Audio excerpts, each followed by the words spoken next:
Hi అండి, అందరికీ నమస్కారం. సో సమ్మర్ వచ్చేసింది కదా.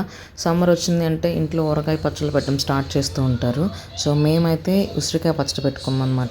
ఉసిరికాయ సీజన్ ఎండింగ్ సీజన్, బట్ ఈ టైంలో పెట్టుకున్నాము. సో మేము ఇది చింతపండు కాకుండా నిమ్మకాయ రసంతో పెట్టాము. అది ఎలా పెట్టామో మీకు ఇప్పుడు చూపిస్తాను.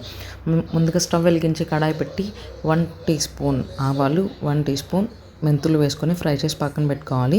ఇప్పుడు ఒక 2 అవర్స్ నుంచి ఎండబెట్టిన ఉసిరికాయల్ని ఆయిల్లో ఫ్రై చేసుకోవాలన్నమాట. సో ఉసిరికాయలు మేము ఒక 30 to 40 తీసుకున్నాము. అవి మునిగేంత వరకు ఆయిల్ వేసుకొని ఒక 1 లీటర్కి హాఫ్ పట్టిందంటే హాఫ్ లీటర్ పట్టిందనమాట. వేసుకొని బాగా ఫ్రై చేసుకున్నాం అనమాట.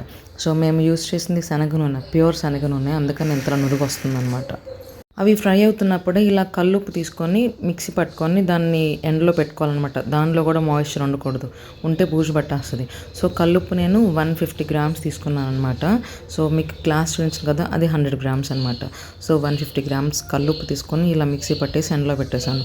సో ఈలోపు ఈ బాగా ఫ్రై అయిపోయాయి. చూసారా కలర్, ఈ కలర్ వచ్చినప్పుడు పక్కన పెట్టేసుకోవాలన్నమాట.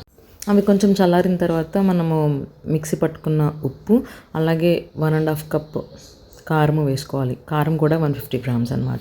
సో మంచిగా మిక్స్ చేసుకోవాలి. దాని తర్వాత మనం ఉసిరికాయలు ఫ్రై చేసాం కదా, ఆ వేడి ఆయిల్ని ఇందులో వేసేసుకోవాలి. అండ్ నెక్స్ట్ ఆవాలు, మెంతులు పౌడర్ చేసుకొని ఆ పౌడర్ కూడా వేసేసుకోవాలన్నమాట. మంచిగా మిక్స్ చేసుకోవాలి. సో ఇది మిక్స్ చేసుకొని పక్కన పెట్టిన తర్వాత నిమ్మరసంతో చేసామని చెప్పాను కదా, ఇప్పుడు స్టవ్ వెలిగించి కడాయి పెట్టి 1 టీ స్పూన్ చాలు ఆయిల్. అందులో ఈ నిమ్మరసాన్ని మేము ఒక 7 to 8 నిమ్మకాయలు తీసుకున్నాము. ఆ నిమ్మరసాన్ని లైట్గా బాయిల్ చేసుకోవాలన్నమాట. సో బాయిల్ చేసిన నిమ్మరసాన్ని ఈ ఉసిరికాయలో వేసేసుకోవాలి. మంచిగా మిక్స్ చేసుకోవాలన్నమాట.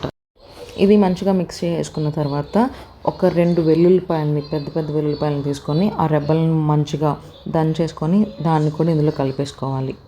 సో ఈ టైంలో మీకు ఏమన్నా ఉప్పు సరిపోకపోతే ఉప్పు వేసుకోండి. అండ్ మీకు ఉప్పు టేస్ట్ ఇప్పటికన్నా నెక్స్ట్ డే తెలుస్తుంది అనమాట, ఎందుకంటే పులుపు అంతా పట్టేసిన తర్వాత. ఉప్పు సరిపోకపోతే అప్పుడు వేసుకోండి, టేస్ట్ తెలుస్తుంది. సో ఈ పచ్చడి కలిపిన దాంట్లోనే అన్నం కలుపుకొని తింటుంటే అబ్బా ఎంత బాగుంటుందో. సో ఒకసారి మీరు కూడా ట్రై చేసి మీ ఎక్స్పీరియన్స్ని కామెంట్ బాక్స్లో షేర్ చేసుకోండి.